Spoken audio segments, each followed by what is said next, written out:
Well, we stick in with a musical theme now as Cary Grant continues the series looking at the stories behind some of our best-loved songs. Yeah, tonight she's been to meet the man from Glasgow who had a #1 in America more than 2 decades before Taylor here was even born. Oh.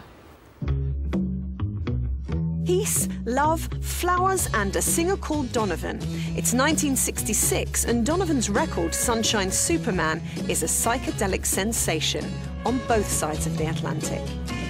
Sunshine came softly through my window today. By the mid-60s, Donovan was already a star as a folk musician, but this was something quite different.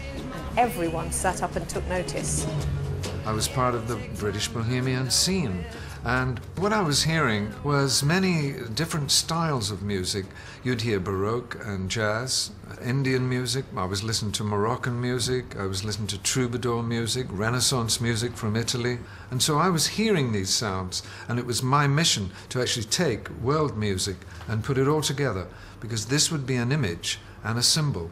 That why are we all separated? If we're going to try to save this wonderful little planet from the foolishness and insanity of our parents, we're going to have to all come together, as John Lennon would write later.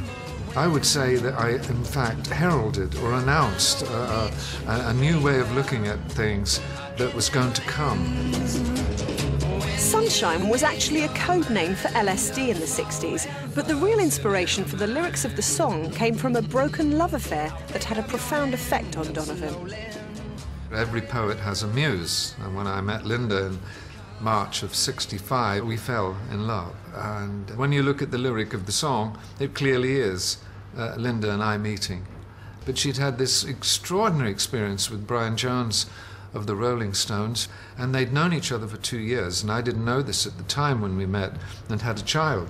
And so she, in her wisdom, realized that she wasn't ready for another ride around the merry-go-round of fame with the paparazzi all over her. She needed a break. She took that break.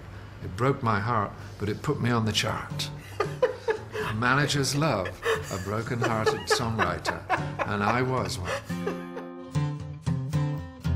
Sunshine came softly through my window today.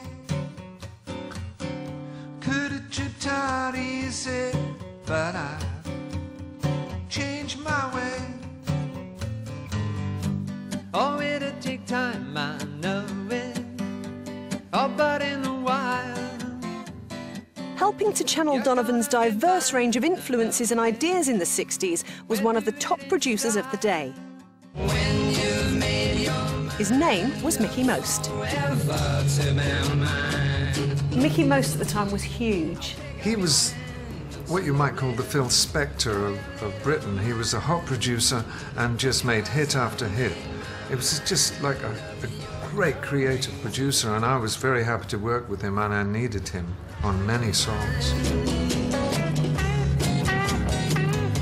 Now you had some incredible musicians working on the track. Jimmy Page was in between the Yardbirds and Zeppelin, I guess you'd say, and he was doing sessions, and we are glad he was. Yeah. Hailed as a work of genius, for many, Sunshine Superman was the spirit of the time. #2 here in the UK and #1 in the US, it was certainly the song that made Donovan an international superstar. And the love affair also had a happy ending. Linda and Donovan did get back together, and they've just celebrated their 40th wedding anniversary.